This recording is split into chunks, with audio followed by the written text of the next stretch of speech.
Record. All right. So thank you for taking the time. I'll do a quick introduction. This is the wonderful and very talented Andrew O'Brien. And what is your title? Leverage Growth is your company. What is your official title? Do you have one? I don't. So some people do. Yeah, I'm the Chief Publicity Officer of Leveraged Influence. Okay. So tell me and obviously my viewers a little bit about what it is that you're doing. So just short little sort of sidebar. Andrew is helping me with my PR strategy. So I know zippity-doo-dah about PR. I know lots about marketing. I know lots about social media. I know absolutely this much about PR. So can you tell us a little bit about what Leverage Growth does? And then I have other sort of little fun questions because you have a really interesting story that goes well beyond what you do. I just want to kind of get that off the top. Yeah. So what we do is we focus on getting exposure to where your audience is, right? They can be, a lot of people hit us up and first thing they want to do is they want to get on Forbes, which I understand. Everybody wants to be on Forbes, right? But we also talk about getting you in front of your actual audience. That can be podcasts, blogs, mainstream media, television, radio, online publications, print magazines, newspapers, whatever has to do with media exposure, whether it's the smallest blog to the biggest, CNN, Bloomberg, whatever it is. So that's our focus. We focus on getting entrepreneurs that have a story worth sharing and helping them get that story shared on big outlets. Right. So how do people actually refine down to because what you just mentioned, what seems like millions of potential publications and options, how do you help them narrow down to what they should be doing? I could come and say, I want to be in Times Magazine. But is there a way for you to help people say, okay, well, that's fine, but there's also other options as well? How do you help them figure that out? Yeah, the best thing, since you're a marketer, you understand customer avatar, right? And I'm gonna assume that your customer doesn't, just to say that your customer that's watching this doesn't know what a customer avatar is. It's your ideal customer, right? It's the person that it's as defined as you can get: age, sex, location, demographics, and the most important part is sources of information. Wherever your ideal customer gets their sources of information is where you should be. So if that means that they do read Forbes, then you should be in Forbes. But that also means maybe they listen to a specific podcast. Maybe you serve specific types of entrepreneurs like coaches, speakers, authors. Then if you need to go on podcasts that serve that type of audience. And what I say is if you have a customer avatar, defined, which you always need first, then the next thing is you need a media avatar. Right? A media avatar is the same thing. Who's your ideal media contact? Where do they work? What do they write about? Who do they serve? What do they care about? What is their passions? Things of that nature. Because we oftentimes think about our customer, but when it comes to PR, everybody thinks about, okay, we just need to get on this media outlet. But you forget it's a human being that's getting you on that media outlet. So if it's a human being, who is that human being? What do they care about? And why are they going to care about what you have to do? The biggest thing I say is, think about the media from an internet marketer's perspective. Their job is to get likes, comments, shares, and views because the media makes money off of advertising dollars. And so they can charge more advertising dollars if they get more traffic to their website. To get more traffic to their website, they need to share stories that their audience is most likely to look, watch, or listen to and share to their social media followers. That's cool. You know what? Because before you and I started working together, I totally did exactly what you said people do. I just want to be an entrepreneur magazine and skip the human in the middle. And then I'm assuming that's your specialty, is to understand those humans in the middle, where someone like an entrepreneur might be just okay, yeah, you worry about those humans. I'm going to worry about who actually reads it. And you make sure that as many people can. That's really awesome. One of the things, because I've, of course, cyberstalked people, and you being one of them, you used to be called the publicity guy, and now you're Leverage Growth. What's the difference between what you used to do versus what you're doing now? Maturity. So 2016, I started the publicity guy towards the beginning of 2016. I built that into a 7-figure PR firm in 12 months, which was amazing, except for the fact that I had no business experience, didn't know how to manage money, tried to grow way too fast. I did grow way too fast, right? So it happened just too fast. Right. And I did it by myself, right? So I had no business partners. It was just me. And I branded it as the publicity guy. So when I was ready, I exited the publicity guy in 2017. And exited means I just destroyed the business because I got so burnt out. Dealing with PR, you deal with a lot of egos, you deal with a lot of different types of people, and I wasn't prepared for that. So I couldn't sell my 7-figure company because I was the publicity guy. That's the problem, right? I couldn't sell it. So we came into this one. Leveraged influence is all about, I have a business partner, I have a COO, we have an operations manager on the marketing side, we have a pretty large team. And all of that is, we built this company with the idea of an exit. I'm going to exit this business in 5 years. I'm going to exit this business for 8 figures in 5 years. And so we're coming into it in a whole different level. And my business partner is a lot more educated. I have street smarts is what I say. I am not a very intelligent human being, but I have street smarts. He has the intelligence side. So we came into this with the idea of building a company that we can exit for a very high dollar amount by building the systems, the processes, and the right team. That sounds like an amazing plan. And I also know that you have an amazing story in terms of how you got these street smarts. And it's so incredibly compelling. Would you like to share a little bit about that? I'd really love to share that and get that out there, because there's a lot of people who go through a lot of really shitty stuff. And then they kind of get stuck in that. And, I know the work that we're doing is that they're helping me get out there, is how people get unstuck. And I think your story just resonates so strongly with me. I'd love for you, if you just take a minute, to share kind of where you come from and where those street smarts really originated from and how powerful you're using them today.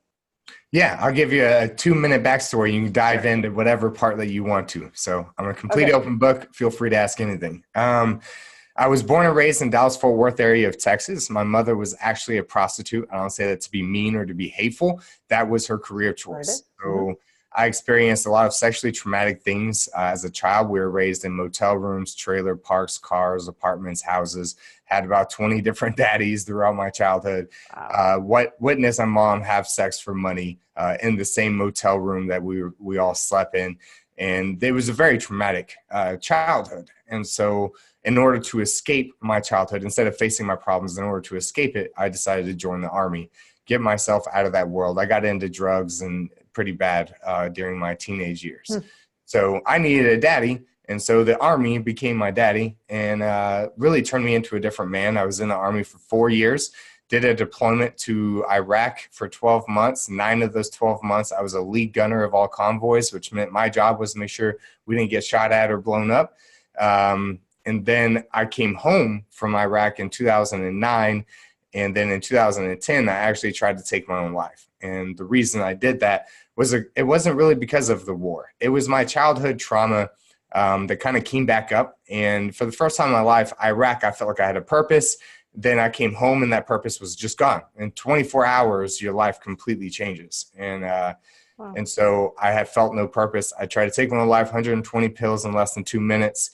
Woke up 2 days later in the ICU, machines connected to me, coal coming out of me. They had to pump my stomach. Luckily I survived that. Woke up with this newfound appreciation for life. I got out a few months later out of the Army at my normal contract ending time. And then in October of 2011, my mom actually murdered her husband, shot him point blank in the head while he was sleeping, and then asked me to help frame his ex-wife for the murder. And I told her no, but I just moved away because I come from an Italian family. You don't tell on each other. You just walk away. Right. I wasn't going to say anything. And then she went to trial in October of 2014. It took 3 years for this to go to trial. And then found out she was trying to pin the murder on my older brother, who was my only father figure growing up. Oh, my God. So I went to the police and told them what she had asked me to do. And I testified against her in court, where she was sentenced to 60 years in prison. So she'll be in prison for the next, I think she's got about 55 years left on her sentence. And then she'll be out if she's still alive by then. But that's for prostitution, war, suicide, and murder. Those are the 4 hurdles I experienced throughout my life. Those are pretty big hurdles. Most people have a hard time overcoming one of those things. And, it's a phenomenal story. And what you did with it afterwards, I also thought was just, magnificent of how you cared so much about other veterans, that you wanted to be able to help them in as a big of a way as possible. And that's where the publicity guy kind of came from. Did I get that right? Yeah. So what happened was it was in 2013. I woke up one morning. I had about 8 different jobs by the time I got out of the military because I was trying to figure out where I fit in. Right. 2013, I walked in. I was working at a medical supply company. I walked in and I saw all these people so comfortable in this $13 an hour job in these cubicles. And I was just like, I can't do this for the rest of my life. And then I saw the news came up about 22 veterans taking their own life every day in the United States. Mm-hmm. And I was just amazed. I was amazed that the number was so high, and it clicked. I was like, that is why I experienced all of these things. That it's the universe telling me that this is what I'm supposed to do. So mm-hmm. I didn't know internet marketing. I didn't know Facebook ads. All I knew is I had a story that these veterans needed to hear to know that they're not alone and that they can overcome. Mm-hmm.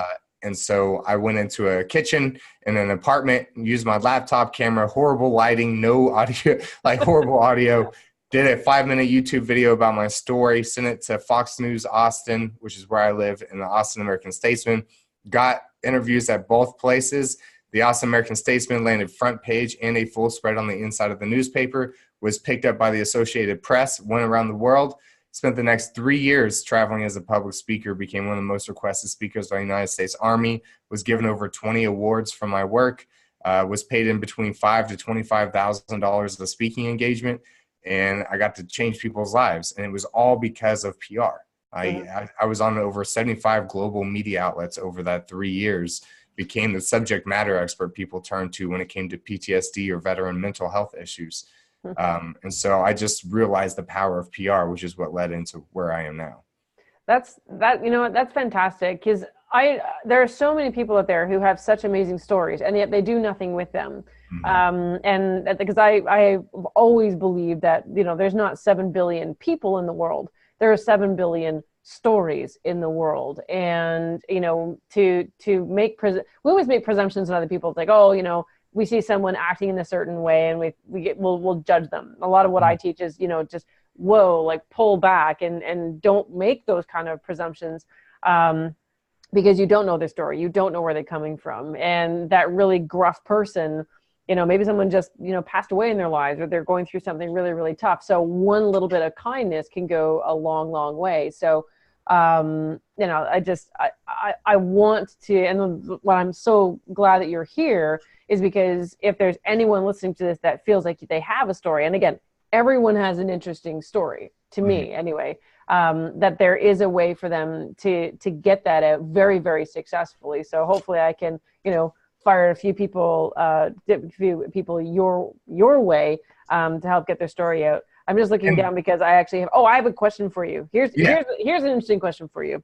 Not really directly related to PR, but definitely related to you. Who inspires you every day? Oh man. So that's a hard one. Let me circle back just to what you just said, and then I'll answer that question. Okay. So one thing that you said that was extremely important is that everybody has a story. Oftentimes when someone hears my story, they feel intimidated. They feel like, I haven't experienced anything because of what he's gone through. It's not a competition. And if it were, I wouldn't want to win that competition. And there's people out there that have experienced much worse than I have. So never discredit your own story just because you feel like someone's been through worse, because there's always someone that's been through worse than what we have that doesn't discredit what we've gone through. And it's extremely important. The power of story is so important when it comes to everything. So I just wanted to, talk about it. Everybody's story is important. Yeah. As far as where my motivation comes from, it comes from, to be honest, people like Albert Einstein, people like Mark Cuban. I look at these self-made people. I've gotten to do a lot in the past few years in the entrepreneurial world, and I've gotten to spend time with some of the most amazing, influential people. And I always love hearing the story of where they came from. The most successful people that we know, that we follow, come from the most rough life, right? They come from rough upbringings. They're not given anything. It's all earned. And that's what motivates me every day is because we all know those people who, they've got their, their trust funds and their all this money and all this stuff provided to them. But we always hear the story of the up and comer, the self-made millionaire. And I'm talking about the really self-made, the people I know. who came from absolutely nothing and built themselves into something. That's what motivates me every day. Yeah, that's, it's so funny you mentioned Mark Cuban. If you go to my personal profile on Facebook, it's with me with Mark Cuban. Like, 'cause there's two people in the whole wide world that I've said I want to meet them. One is Richard Branson, and I got to get on that because he's not getting any younger. And Mark Cuban was another one. And the funny thing is, I was in Vegas with friends last summer, and I was going to the washroom of all things. And my friend came in, and she said, "Your husband said to say that Mark is something." And I'm like, "What?" And she's like, "Oh, some Mark Cuban is in the bar area." And I'm like, "What?" Anyway, so needless to say, I mean, like I finished up and I go like tearing out. And my husband, because he knows how much I idolize people like Mark Cuban as well for the same reason, and same with Richard Branson, overcoming so much and just dogged determination to see their vision come to life, right? Right. Anyway, so Mark mercifully was still standing in the bar all by himself. Like, he didn't have an entourage, just this guy watching the World Cup.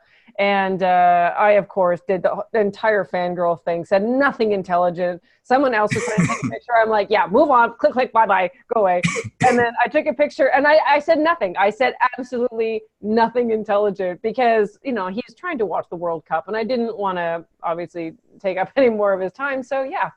But I got to interview him for my veteran group, and it was absolutely awesome. My business partner, he just walked behind me. He's in here. He actually just got to have dinner with Richard Branson, and so see, I'm on a mission to see Mr. Branson, and I've got my mentor is working with a company that's working with Richard, and they're trying to bring education to India, like online education to India, without any current infrastructure. And it's fascinating how they're going about it. It's very, very innovative, the way they're using what is already in the rural areas of India, and the army, actually, they're employing them, like guys and girls coming out of the army, to be the ones in charge of this because they have discipline and stuff. It's fascinating.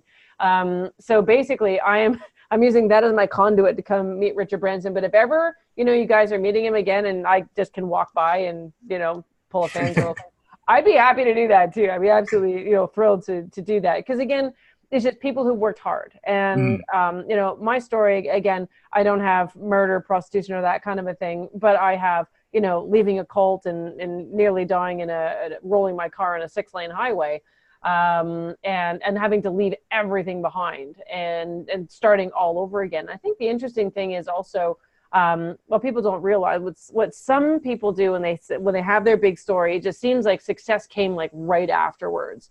Mm-hmm. And often there's like a long period of time where you struggle a little bit and you try to find your voice and you try to find your way and a way of articulating your story. But to me, as long as you're working towards something, then the opportunities for you to further that are going to materialize. And it's also understand. I mean, I crashed a 7-figure company. Like, that was not a successful moment in my life. And I think we all face that. But I think after prostitution, war, suicide, and murder, crashing a 7-figure company really isn't that big of a deal. Like, I've been through a little bit worse. So it's understanding that all these moments is just, it builds on your resiliency. It builds and it motivates you. And one thing I've learned is every time something bad happens, something amazing happens right afterwards. Yeah. Like, every bad situation leads to something amazing. Yep. Yeah. And you just got to, and the idea is that mentally you've got to be open to that being a possibility. So a lot of people, they fail and then they just turn right back into old habits, old ways of thinking and saying, woe is me, it's just not in the bag and blah, blah, blah. Right. As opposed to saying, well, that was interesting. Not what I wanted to do, not how I expected things to go, but let's just kind of see where we go from here. And that feeling of excitement, again, with all my coaching programs, with my book that's coming out and all that kind of a thing, like, that's what I really want people to feel, that happiness is actually something every single one of us deserves to have. And yet there are certain things you kind of need to figure out how to do in order to actually have that, which is kind of sad, but you know, as humans, we are wired to be more negative than positive. It's why we react more to scary messages than we do to positive ones. But again, you know, it's all about understanding that you, again, have a story, have the confidence to say someone needs to hear it. And in my world, so I'm a coach, and I mean, like, you know, there's coaches literally everywhere. There's probably like 18 of them on my street. A lot of people say, well, who am I? And, you know, there's so many other big coaches out there. And I think, and I'd love to hear your perspective on this. Someone who hears like a Tony Robbins might kind of go, doesn't really go for me, but someone more local, maybe a little bit more, you know, like them, they would be like, oh, okay, I'll listen to that person. And those opportunities are out there, but you got to kind of take that step to move out. Is that kind of, again, something else you help your entrepreneurs with, getting over the hump of, all right, you don't start off as Tony Robbins, but there is a group of people out there that need to hear you? Yeah, I think, you know, like you said earlier, everybody has a story that can change everything, but it all depends on transparency. You can't change the world if you're hiding your most embarrassing moments, right? As people notice on this, I shared everything. I shared some of the most intimate, dark secrets of my past, and it's because I don't want to hide it. And because what happens is every time that I share transparently, it gives someone else permission to do the same. And it creates like this, they feel like I'm this mirror inside to them, right? They feel like they can be honest and transparent with me. It builds stronger rapport, stronger relationships, even on a massive scale. Yep. And so I always say, if you want to change the world, one thing is you can't change the world if no one knows who you are, and no one's going to care about who you are if you hide the most intimate, scary parts of your past. Yeah. And you know what? It takes some courage to be able to do that. But once I finally started telling my story, in more of a constructive way, because I was telling it kind of, you know, like victim and, you know, this happened to me and woe is me kind of a thing. Once I said, okay, I'm going to tell my story because I wanted to help somebody, that one little mental trick in my head changed everything to me. And, you know, I hope that if, you know, anyone's listening out there to our conversation, that if you have this sort of idea that you have something to share, but, you know, you either think nobody wants to hear it, no one's going to, you know, listen, or you're saying it in a way to make you feel still victim or traumatized or whatever, that there are ways of overcoming that and say you can be helpful, and that there's someone out there that needs to hear you. You know, Seth Godin calls it the smallest viable audience. And that can be 30 people. Like in the course of what I've done, you know, one guy went through, and I think I shared this with you before, you know, he went through a 2 days or retreat thing that I had. It's my mastermind group. And afterwards, about a month later, I did a follow-up, like, how are you doing? Are you still succeeding? Have you implemented the stuff we talked about? And he's like, you know, it's struggling on the implementation part. And he says, but there's been one huge change. And he said that my friend said to me yesterday that since that session a month ago, I hadn't talked about killing myself. And you know what? Quite frankly, if I just like rolled up my business and like went off into the sunset now, I'd be like, life well lived. Right. Right. And because I made a contribution for someone, and I'm just one person. You know, you're helping so many people by telling your story. I help people in a different way by telling my story. And what I'm really hoping for is that instead of people holding themselves back and saying, you know, like, oh, there's already so many people out there, let's flood the market. You know, let's flood the market with helpful stories, with engaging people, with people like you to help then take those stories and bring them to a bigger stage. There's so much negativity in our world right now that I mean, it's to me, it's like a volume number, right? If you have so much more positive noise, then it'll hopefully drown out some of that negative stuff that's going on in and around town. And you know, it's funny that it takes courage to share your story, but it takes strength to continue to share your story, because what will happen is when you share, you will get negative feedback. You will get negative people, and people's goal is to make you feel as bad as they do.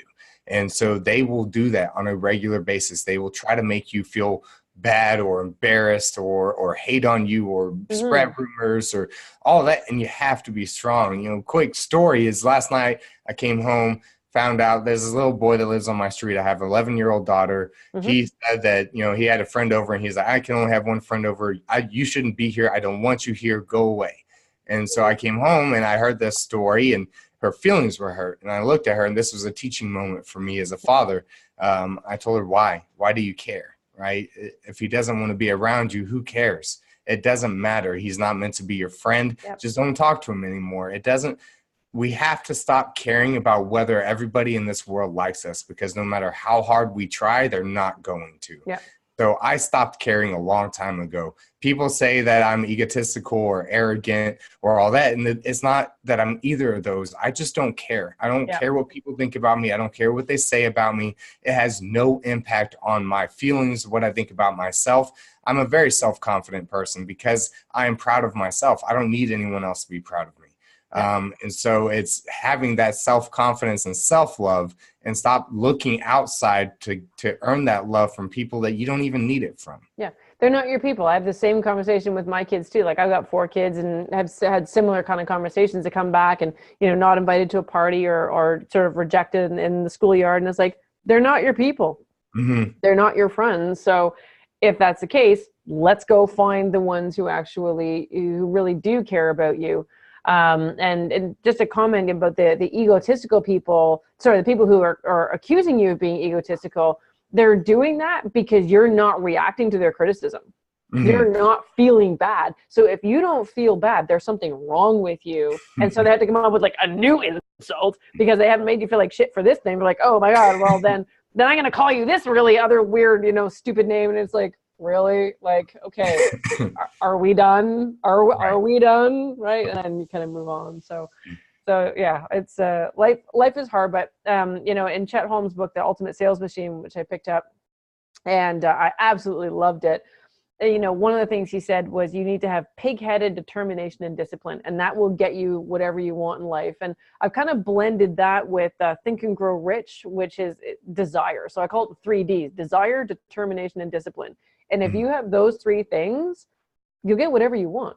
Right? But if one of them fails, like if you no longer desire that end result, if you no longer are determined to make it happen and, go through all the shit and deal with criticism, and you don't have the discipline, like what you talked about in Leveraged Influence, I think I call it leveraged growth at the beginning. So I apologize for that. Leverage. Oh, okay. The word leverage, I got half of it right. Yeah, half right. Anyway, and then you corrected me and I'm like, oh, whoops. Like you have the discipline of saying, okay, I want to go about this a little bit differently than how I did it the first time. And you have a goal and you know what you need to do to get there. And you're going to, and I just, from the little that I know of you, you're going to plod along and make that actually happen. The world just needs just a few little drops of that in everybody's coffee in the morning. And I think it'd be a much happier place. And I think that's really what it comes down to, because you're not going to burn out. You probably are, I'm making assumptions, but you're probably a much happier dude. Now that you have the kind of business partner who has the kind of skills that you either don't want or aren't good at. I have people on my team for the same reason. Like, I'm not good at certain things and they're spectacular. So yeah, I just want the world to be happier and be overwhelmed with positivity. So I appreciate all the work you're doing. Thank you so much for telling your story. Is there anything else that you want to kind of leave off with as we sort of wrap up this little quick interview? Biggest thing is don't discredit your own story and start sharing it, whether it means on Facebook Live, things like that. And we got to change the old school, mind frame. I have a father who doesn't like the fact that I air my dirty laundry to the world. And that's okay. I had to explain to him that this is my mission. Obviously, I like money. I'm a very materialistic person. If someone offered me a Ferrari, I wouldn't say no. I like nice things, but on top of the money, everything that's important for me is legacy. I believe in the saying that I believe in the Mexican deaths, which is you don't truly die. Your third death isn't until the last time that someone speaks your name. And my goal is to stay alive for as long as I can, which means making a name that will not be forgotten for as long as possible. And I think many entrepreneurs out there, many people listening to this probably feel that same way. Yep. And you know what? I'll do everything I can to make sure that that legacy goes as far as it possibly can. Whatever little contribution I can make. Thank you so much for your time, Andrew. It has been an absolute pleasure. I'm going to put the link for all the listeners, the link to Leverage Influence. You can see it above. I'll put it in the comments as well. So if you need to get in touch with him for your own PR strategy, he is definitely the go-to guy. So thank you so incredibly much, Andrew, for your time. Thank you, Rebecca.